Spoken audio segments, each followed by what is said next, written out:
Hello बच्चों, स्वागत है सभी का इस YouTube चैनल पर। चैनल से जुड़ने के लिए धन्यवाद। आज हम लोग क्लास 10 के मैथ का 10वां चैप्टर जो है वृत्त, उसको देखेंगे। वृत्त के बारे में तो बहुत सी जानकारी तो पहले से होगी ही, उसको भी एक बार रिवीजन करते हुए अब आज जो इस चैप्टर में पढ़ना है उसको हम लोग देखेंगे। आज इसमें दो एक्सरसाइज है 10.1 और 10.2। तो आज हम लोग 10.1 को देखेंगे, अगला वीडियो में 10.2 को देखेंगे। तो इसमें सबसे पहले हम लोगों को समझना होगा कि वृत्त है क्या। इसमें त्रिज्या क्या है, जीवा क्या है, व्यास क्या है, ये सब तो पहले से जानते होंगे, लेकिन वृत्त क्या है इसको भी आज देख लेते हैं। वृत्त क्या है? किसी निश्चित बिंदु से समान दूरी पर स्थित बिंदुओं के समूह को वृत्त कहते हैं। ये हो गया वृत्त की परिभाषा। वृत्त किसको कहेंगे? तो किसी निश्चित बिंदु से समान दूरी पर स्थित बिंदुओं के समूह को। जैसे ये हो गया निश्चित बिंदु P। निश्चित बिंदु मतलब एक कोई भी बिंदु कहीं पर भी फिक्स कर देंगे और उस बिंदु से समान दूरी पर कहने का मतलब हुआ कि अगर इस बिंदु से हम 2 सेंटीमीटर का दूरी पर लिए हैं तो 2 सेंटीमीटर की दूरी पर जितना भी बिंदु ये रहेगा वो सभी बिंदुओं का समूह जो बनेगा वही कहलाएगा वृत्त। तो यहाँ पे एक निश्चित बिंदु P हो गया और इस बिंदु से समान दूरी पर स्थित जितना भी बिंदु था ये सभी बिंदु का जो समूह बना यही हो जाएगा वृत्त। तो कभी पूछता है कि वृत्त क्या है, तो वृत्त जो है वो बिंदुओं, वृत्त किससे बना है ये पूछता है, तो बिंदुओं के समूह से बना है। बहुत सारा बिंदु मिल करके और वृत्त बनता है। तो वृत्त किससे बनता है? तो बिंदुओं के समूह से बनता है। तो ये वृत्त की परिभाषा हो गया कि किसी निश्चित बिंदु से समान दूरी पर स्थित बिंदुओं के समूह को वृत्त कहते हैं। अब वृत्त में त्रिज्या तो हम लोग पहले पढ़ चुके हैं, त्रिज्या जानते होंगे। त्रिज्या क्या होता है कि जैसे केंद्र जो निश्चित बिंदु हुआ, जो निश्चित बिंदु लिए हैं उसी को हम लोग कहते हैं केंद्र। अब केंद्र से जो परिधि, ये जो वृत्त खींचे हैं ये कहलाएगा वृत्त की परिधि। तो केंद्र से परिधि को मिलाने वाली जो भी रेखा खींचेंगे वो सभी रेखाखंड कहलाएगा इसका त्रिज्या। तो बहुत सारा त्रिज्या हो जाएगा। केंद्र से परिधि को मिलाने वाला जितना भी लाइन खींचेंगे वो सभी इसका कहलाएगा त्रिज्या। तो त्रिज्या समझ गए हम लोग। दूसरा है जीवा। जीवा क्या है कि इस वृत्त की परिधि को एक ओर से दूसरे ओर तक जब मिलाएंगे तो वही कहलाएगा इसका जीवा। जैसे कि वृत्त की परिधि को यहाँ से लेकर के यहाँ तक अगर हम मिला दिए तो ये यहाँ से यहाँ कहलाएगा, ये मेरा जीवा हो जाएगा। अब जीवा ये जैसे इस तरह से मिला दिए, हो गया एक ये जीवा। इस जीवा का नाम मान लेते हैं, दे दिए ये, और यहाँ हो गया बी। तो ये भी एक जीवा हो गया। अब आगे है व्यास। व्यास क्या है कि जो जीवा जो है वो अगर केंद्र से होते हुए जाएगा तो उस जीवा को हम लोग कहेंगे कि ये व्यास है। अभी जो है वो ये भी जो है वो सिर्फ जीवा है, और वही ये भी अगर हम उसको केंद्र से होकर के पास कराएंगे तो ये कहलाएगा व्यास है। तो व्यास को समझ लिए क्या होता है कि केंद्र से होकर जाने वाली जीवा को व्यास कहते हैं। तो ये जीवा जो है वो केंद्र से होकर के जाएगी। तो इस तरह से एक क्वेश्चन यहाँ पे बन गया कि सबसे बड़ी जीवा को क्या कहते हैं? तो सबसे बड़ी जीवा तो यही होगी। यहाँ से अगर नीचे तरफ भी जाएंगे तो जीवा धीरे धीरे छोटा होते जाएगा, ऊपर भी जाएंगे तो धीरे धीरे ये जीवा छोटे होते जाएगा, क्योंकि इधर धीरे धीरे इसका डिस्टेंस कम होता जा रहा है। तो सबसे बड़ी जीवा यही है और सबसे बड़ी जीवा को ही कहते हैं व्यास। तो एक ऑब्जेक्टिव क्वेश्चन यहाँ पे आ गया हम लोगों का कि सबसे बड़ी जीवा को क्या कहते हैं? तो सबसे बड़ी जीवा को व्यास कहते हैं, वो केंद्र से होकर के जाती है। तो एक चीज हम लोग समझ गए इसको। अब आगे है स्पर्श रेखा। स्पर्श रेखा किसको कहेंगे? तो स्पर्श मतलब ही होता है कि छूना, टच करना। तो स्पर्श रेखा मतलब कोई भी रेखा जो अगर खींचेंगे, अगर वो वृत्त को टच करते हुए जाएगी तो वो कहलाएगा स्पर्श रेखा। जैसे यहाँ पर हम ए बी एक रेखा खींचे तो ये वृत्त को टच करते हुए जा रहा है, इस बिंदु पे वृत्त को टच कर रहा है। ये बिंदु का नाम यहाँ पे मान लेते हैं, दे दिए इसको हम सी। तो ये भी एक रेखा खींचे हैं जो कि इस वृत्त को सी पर टच कर रहा है। तो ए बी जो खींचे रेखाखंड ये कहलाएगा ये इसका स्पर्श रेखा, ये भी ही हो जाएगा स्पर्श रेखा। उसके बाद है एक स्पर्श बिंदु। तो स्पर्श बिंदु का मतलब ये हो गया कि स्पर्श रेखा वृत्त को जहां पे टच करेगा उसी बिंदु को कहेंगे स्पर्श बिंदु। जैसे एक स्पर्श रेखा अगर यहाँ पे खींचे हम तो इसका नाम हम दे दिए ए डैश और ये हो गया बी डैश। अब ये अगर सी डैश पे यहाँ पे वृत्त को टच कर रहा है तो ये सी डैश बिंदु जो है वो कहलाएगा स्पर्श बिंदु, और ये ए डैश बी डैश हो गया स्पर्श रेखा। यहाँ तक समझ गए। अब एक चीज समझना है, छेदक रेखा। ये 2025 में पिछले साल ही पूछ चुका था इसको। तो ये छेदक रेखा क्या है? तो छेदक का मतलब ही जैसा देख सुन के ही पता चल रहा है, छेदक मतलब छेद कर देना, इस पार से उस पार कर देना। जैसे ये वृत्त को इस पार से उस पार चल गया छेद करते हुए, एक बिंदु यहाँ पे ए पर काटा है, दूसरा बिंदु यहाँ पे बी पर काटा है वृत्त को। तो जब कोई भी रेखा अगर वृत्त से होकर के गुजरेगी, अगर वृत्त को दो जगह पे काट दिया अगर वो रेखा, तब वो कहलाएगा छेदक रेखा। अगर सिर्फ एक जगह पे काटेगा मतलब वो स्पर्श करते हुए निकलेगा, तब वो कहलाएगा स्पर्श रेखा। लेकिन अगर दो जगह पे वृत्त को अगर काट दिया, एक यहाँ पे काट रहा है एक यहाँ पे काट रहा है, अगर दो जगह पे काट देगा वृत्त को तब वो हो जाएगा छेदक रेखा। तो छेदक रेखा को भी समझ गए। अब आगे हम लोग समझते हैं कि किसी भी वृत्त में कितनी स्पर्श रेखा को खींच सकते हैं हम। जैसे ये एक अगर वृत्त है तो इसमें कितनी स्पर्श रेखा खींच सकते हैं। तो कोई भी वृत्त अगर है तो उसमें हम अनंत स्पर्श रेखा खींच सकते हैं, इसलिए कि जैसे एक ये स्पर्श रेखा खींच दिए, एक ये स्पर्श रेखा हो गया, एक ये हो गया, एक ये हो गया, एक ये हो गया। जब ये अनंत बिंदुओं से मिल करके बना हुआ तो हर एक बिंदु पर एक स्पर्श रेखा खींच सकते हैं। तो इसीलिए किसी भी वृत्त में अनंत स्पर्श रेखा को हम खींच सकते हैं। अब दूसरी बात है कि अगर पूछ दे कि किसी बाह्य बिंदु से कितनी स्पर्श रेखा खींच सकते हैं। बाह्य बिंदु का मतलब हो गया बाहर में एक बिंदु कहीं पे दे दिया। अब पूछेगा कि इस बिंदु से इस वृत्त पर कितनी स्पर्श रेखा खींच सकते हैं। तो अगर कोई बिंदु अगर बाहर में दे दिया, निश्चित बिंदु को कर दिया, तो उस बिंदु से सिर्फ दो स्पर्श रेखा खींच सकते हैं, एक ये और एक ये। अगर कोई बिंदु निश्चित दे दिया कि एक बिंदु से बाहरी में एक बिंदु है तो उससे कितनी स्पर्श रेखा खींच सकते हैं, तो सिर्फ दो स्पर्श रेखा हम लोग बाह्य बिंदु से सिर्फ दो स्पर्श रेखा खींच सकते हैं। और अगर कोई बिंदु के बारे में चर्चा नहीं रहा, सिर्फ अगर पूछा कि किसी वृत्त में कितनी स्पर्श रेखाएं खींची जा सकती है, तब हो जाएगा अनंत। लेकिन अगर बिंदु दे दिया फिक्स कि एक बिंदु से कितनी रेखा खींच सकते हैं, तो एक बिंदु से सिर्फ दो स्पर्श रेखा खींच सकते हैं। वो भी सो बिंदु जो है वो वृत्त के बाहर में होना चाहिए। और अगर वृत्त के अंदर में कोई बिंदु दे दिया और पूछेगा कि वृत्त के अंदर कोई बिंदु है तो उससे उस वृत्त में कितनी स्पर्श रेखा खींच सकते हैं, तो अंदर में कोई बिंदु दिया हुआ है तो इससे एक भी स्पर्श रेखा नहीं खींच सकेंगे, क्योंकि यहाँ से अगर कोई भी रेखा खींचेंगे तो इस वृत्त को काटते हुए ही निकलेगा। और जब वृत्त को काटेगा दो जगह पे काटेगा, जब अंदर में है तो दो जगह काटेगा ही, और जब दो जगह काटेगा तो वो हो जाएगा छेदक रेखा, वो स्पर्श रेखा नहीं होगा। तो इसीलिए कोई भी बिंदु अगर वृत्त के अंदर में अगर दिया हुआ रहेगा तो एक भी स्पर्श रेखा नहीं खींच सकते हैं। अगर बिंदु बाहर में दिया हुआ है तो दो स्पर्श रेखा खींच सकते हैं।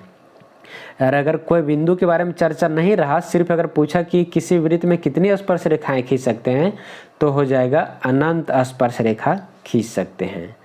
अब एक और क्वेश्चन पूछता है कि किसी वृत्त में कितनी समांतर स्पर्श रेखाएं खींच सकते हैं। तो इसका आंसर हो जाएगा दो समांतर रेखाएं खींच सकते हैं। कैसे? जैसे एक ये हो गया और एक ये हो गया, दो ही समांतर रेखा खींच सकते हैं, और कोई भी समांतर रेखा हम खींच नहीं सकते हैं। तो ये सब को यहाँ फिर अच्छे से समझ लेते हैं, सारा का लिखा हुआ है यहाँ पे। ये आ गया यहाँ पे। जैसे पहला बिंदु है कि किसी वृत्त पर अनंत स्पर्श रेखाएं खींची जा सकती हैं। ये तो अभी देख लिए हम लोग कि किसी भी वृत्त को लेंगे तो उसमें अनंत स्पर्श रेखा हम खींच सकते हैं। इस वृत्त में अनंत स्पर्श रेखा हो जाएगा। दूसरा बिंदु है कि किसी वृत्त पर स्थित एक बिंदु से एक और केवल एक स्पर्श रेखा खींची जा सकती है। अगर जो बिंदु है अगर वो वृत्त पर स्थित है तो एक बिंदु से सिर्फ एक स्पर्श रेखा खींच सकते हैं। अगर एक कोई बिंदु दिया हुआ यहाँ दे दिया है कि वृत्त पर स्थित एक बिंदु से सिर्फ एक स्पर्श रेखा खींच सकते हैं। इस एक बिंदु से और कोई भी स्पर्श रेखा हम नहीं खींच सकेंगे। तो इसका हो गया कि वृत्त पर स्थित एक बिंदु से एक और केवल एक स्पर्श रेखा खींची जा सकती है। अगला पॉइंट है कि वृत्त के बाहर स्थित किसी बिंदु से केवल दो स्पर्श रेखाएं खींची जा सकती है। अभी तो देख लिए हम लोग कि वृत्त के बाहर में अगर कोई बिंदु रहेगा तो वहां से दो स्पर्श रेखा खींच सकते हैं। मतलब वृत्त पर अगर बिंदु है तो एक स्पर्श रेखा, अगर वृत्त के अंदर है तो एक भी स्पर्श रेखा नहीं, और अगर वृत्त के बाहर है तो दो स्पर्श रेखा हम खींच सकते हैं। वही चीज आगे लिखा है, वृत्त के अंदर स्थित किसी बिंदु से एक भी स्पर्श रेखा नहीं खींची जा सकती है। वृत्त के अंदर कोई भी बिंदु रहेगा तो रेखा खींचेंगे तो वृत्त को दो जगह जरूर काटेगा, और जब दो जगह काटेगा तो वो स्पर्श रेखा नहीं कहला करके वो छेदक रेखा हो जाएगा। तो वृत्त के अंदर स्थित किसी भी बिंदु से एक भी स्पर्श रेखा नहीं खींची जा सकती है। अगला पॉइंट है कि वृत्त के किसी बिंदु पर स्पर्श रेखा स्पर्श बिंदु से जाने वाली त्रिज्या पर लंब होती है। ये क्या कह रहा है कि वृत्त के किसी बिंदु पर, मान लेते हैं यहाँ पे एक बिंदु हो गया, अब इस बिंदु पर स्पर्श रेखा, इस बिंदु पर स्पर्श रेखा खींच दिए हम, इसका नाम दे दिए ए और बी, ऐसे सी हो गया इसका स्पर्श बिंदु। तो यहाँ बोल रहा है कि वृत्त के किसी बिंदु पर स्पर्श रेखा, वृत्त के किसी बिंदु सी हो गया, सी बिंदु पर स्पर्श रेखा ए भी हो गया, तो स्पर्श रेखा स्पर्श बिंदु से जाने वाली त्रिज्या पर लंब होती है। अब स्पर्श बिंदु से जो त्रिज्या जाएगी वो त्रिज्या पर ये रेखा लंब होगी। ये है इसका कहना।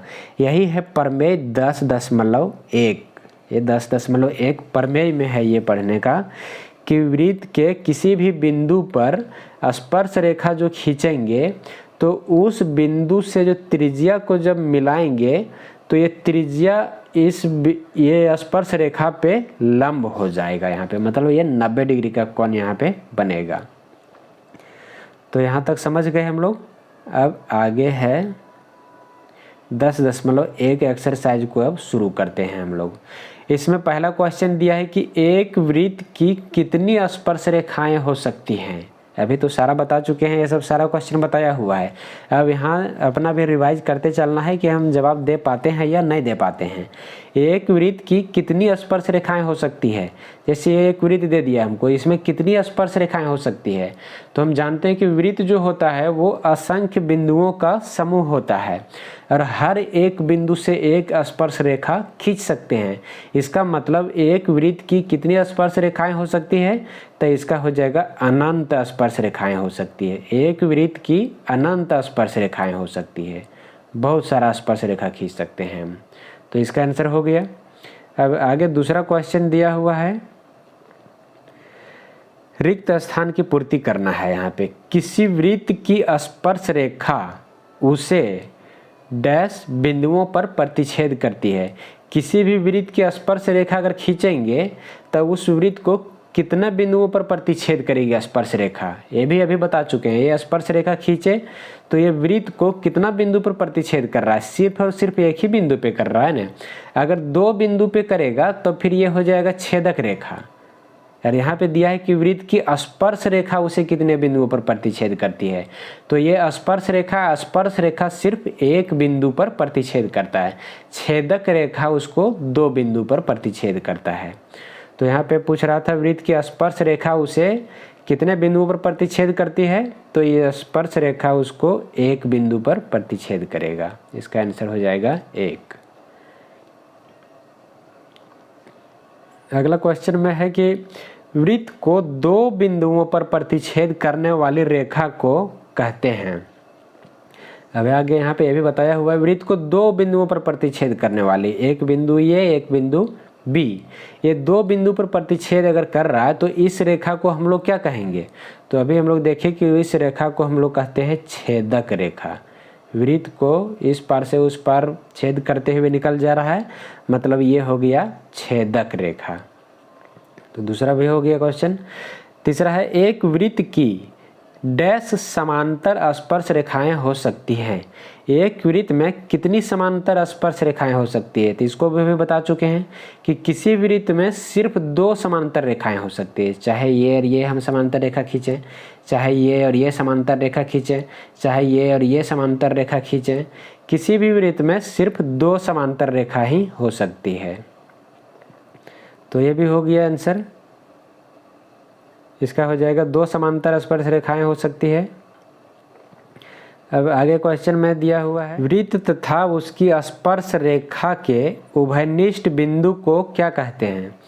ये हो गया वृत्त, और यहाँ पे अगर स्पर्श रेखा हम खींचेंगे तो वृत्त और स्पर्श रेखा के उभयनिष्ठ बिंदु, उभयनिष्ठ बिंदु का मतलब हो गया कि वह बिंदु जो वृत्त पर भी हो और स्पर्श रेखा पर भी हो, उस बिंदु को हम लोग क्या कहेंगे।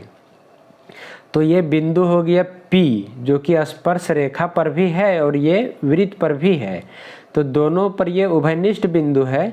तो इस बिंदु को क्या कहेंगे, तो इस बिंदु को हम लोग कहते हैं स्पर्श बिंदु। अभी हम लोग देख चुके हैं, इसको कहेंगे स्पर्श बिंदु। तो इसका आंसर भी हो गया। तो पहला दूसरा 2 क्वेश्चन हो गया ये। अब आगे देख लेते हैं हम लोग तीसरा क्वेश्चन में आगे क्या है। चैनल को अगर नहीं सब्सक्राइब किए होंगे तो ज़रूर सब्सक्राइब कर लें, क्योंकि बहुत ही यूजफुल चैनल है आप लोगों के लिए ये। अब ये है तीसरा क्वेश्चन, यहाँ पे हम लोगों का तीसरा और चौथा 2 क्वेश्चन है यहाँ पे, तो तीसरा को हम लोग देखेंगे पहले।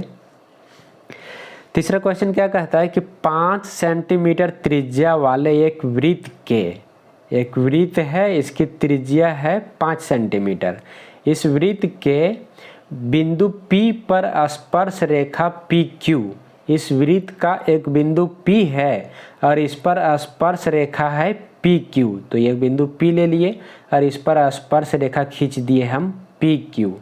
तो स्पर्श रेखा PQ केंद्र O से जाने वाली एक रेखा से बिंदु Q पर इस प्रकार मिलती है कि OQ बराबर 12 सेंटीमीटर है। मतलब ये जो PQ जो स्पर्श रेखा है, तो स्पर्श रेखा PQ है, तो P तो है वृत्त पर, यहाँ पे दिया हुआ है कि वृत्त के बिंदु P पर, तो वृत्त का बिंदु P हो गया और इस बिंदु पर स्पर्श रेखा है PQ। तो जब P है वृत्त पर तो Q इधर कहीं पे बाहर में होगा, तो यहाँ पे हो गया Q, तो Q हो गया यहाँ पे। अब दिया है आगे कि स्पर्श रेखा PQ, ये PQ जो है केंद्र O से जाने वाली एक रेखा से बिंदु Q पर इस प्रकार मिलती है। केंद्र O हो गया, यहाँ से जाने वाली एक रेखा वो Q पर इस प्रकार मिलती है कि OQ बराबर 12 सेंटीमीटर। तो O से Q ये हो गया 12 सेंटीमीटर। मतलब ये जो स्पर्श बिंदु है, ये स्पर्श बिंदु P हो गया और PQ है स्पर्श रेखा। तो Q जो है वो केंद्र से एक इस प्रकार से मिलता है ये कि इसका दूरी है 12 सेंटीमीटर। और यहाँ पे दिया हुआ था कि 5 सेंटीमीटर त्रिज्या वाला, तो ये त्रिज्या हो गया इसका, तो ये है 5 सेंटीमीटर त्रिज्या दिया है और ये दिया है कि केंद्र से इस Q का दूरी है 12 सेंटीमीटर। तो ये दूरी हो गया 12 सेंटीमीटर। तो PQ की लंबाई क्या है ये निकालना है। P से Q, ये स्पर्श रेखा जो है इसकी लंबाई क्या है ये निकालने बोल रहा है। तो इसको निकालने के लिए अभी हम लोग देखे कि 10.1 प्रमेय में अभी देखे थे कि स्पर्श रेखा जो है उस रेखा पर बिंदु जो स्पर्श बिंदु P है वहाँ से जब त्रिज्या को मिलाते हैं तो ये 90 डिग्री का कोण बनता है, यहाँ पे समकोण बनता है। तो जब ये यहाँ पे समकोण बन गया तो OPQ एक समकोण त्रिभुज हो गया।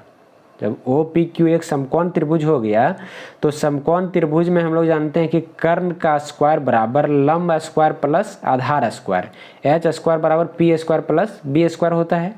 तो यहाँ पे H इसका कर्ण है हो गया OQ, क्योंकि ये 90 डिग्री तो इसके सामने वाला कर्ण होता है, तो OQ हो गया इसका कर्ण। तो कर्ण स्क्वायर मतलब OQ का स्क्वायर बराबर लंब स्क्वायर मतलब OP स्क्वायर प्लस आधार स्क्वायर मतलब PQ स्क्वायर। तो यहाँ पे लिख दिए उसको। अब OQ दिया था 12, तो यहाँ पे 12 का स्क्वायर कर दिए। OP 5 सेंटीमीटर दिया था त्रिज्या, तो ये 5 हो गया। पी क्यू का हमको निकालना है कि पी क्यू की लंबाई क्या होगी, तो पी क्यू स्क्वायर का पी क्यू स्क्वायर रहने दिए। अब 12 का स्क्वायर किए तो हो गया 144, 5 का स्क्वायर हो गया 25, पी क्यू का स्क्वायर का पी क्यू स्क्वायर रह गया। ये 25 यहाँ प्लस में जब इधर जाएगा तो ये हो गया 144 माइनस हो गया 125, और ये पी क्यू स्क्वायर का पी क्यू स्क्वायर रह गया। 144 में 25 को माइनस कर दिए तो आ गया 119, और ये पी क्यू पर जो स्क्वायर था वो स्क्वायर जब हटाएंगे, क्योंकि हमको पी क्यू का निकालना है क्या होगा वैल्यू सो, तो ये स्क्वायर को हटाएंगे तो इधर आकर के रूट हो गया, तो पी क्यू का मान आ गया अंडर रूट 119, रूट में अंडर 119 आ गया। तो ये ऑप्शन डी में दिया हुआ है, तो इसका ऑप्शन डी हो गया अंडर रूट 119 सेंटीमीटर, ये दूरी इसका हो गया। अब अगला क्वेश्चन में दिया हुआ है, देखते हैं क्वेश्चन नंबर 4 में है,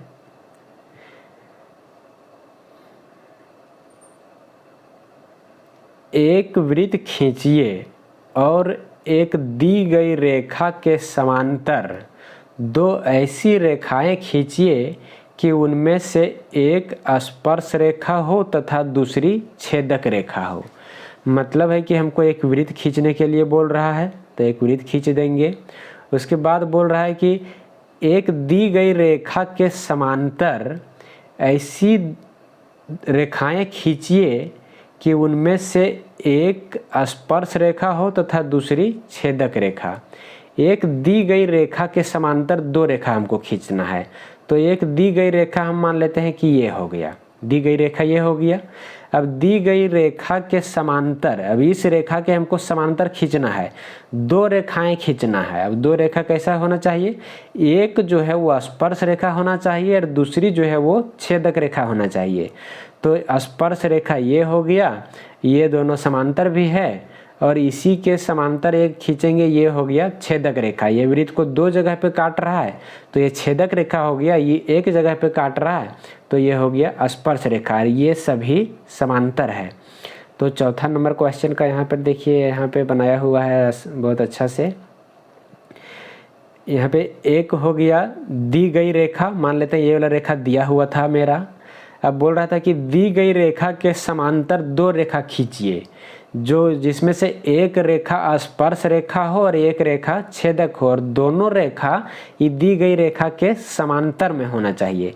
तो दी गई रेखा के समांतर में इसको खींच दिए, स्पर्श रेखा हो गया, एक बिंदु पे सिर्फ टच कर रहा है, और ये इसके समांतर खींच दिए एक रेखा जो दो बिंदु पे काट रहा है वृत्त को, तो ये हो गया छेदक रेखा। तो हो गया चौथा का आंसर।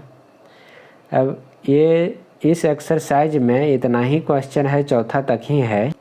तो इस एक्सरसाइज का ख़त्म हो गया क्वेश्चन सारा, इतना ही क्वेश्चन था इसमें 10.1 में। अब अगला वीडियो 10.2 का रहेगा, वो बहुत इम्पोर्टेंट एक्सरसाइज है, क्योंकि हर साल उससे क्वेश्चन पूछता है। 2023 में भी पूछा है, 24 में भी पूछा है, 2025 में भी पूछा है, हर साल उससे क्वेश्चन पूछता है।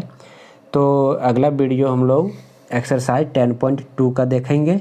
चैनल को ज़रूर सब्सक्राइब कर लें, बार बार ये बात हम बता रहे हैं, और दोस्तों को भी शेयर कर दें ताकि सभी को फ़ायदा इसका मिल सके। धन्यवाद।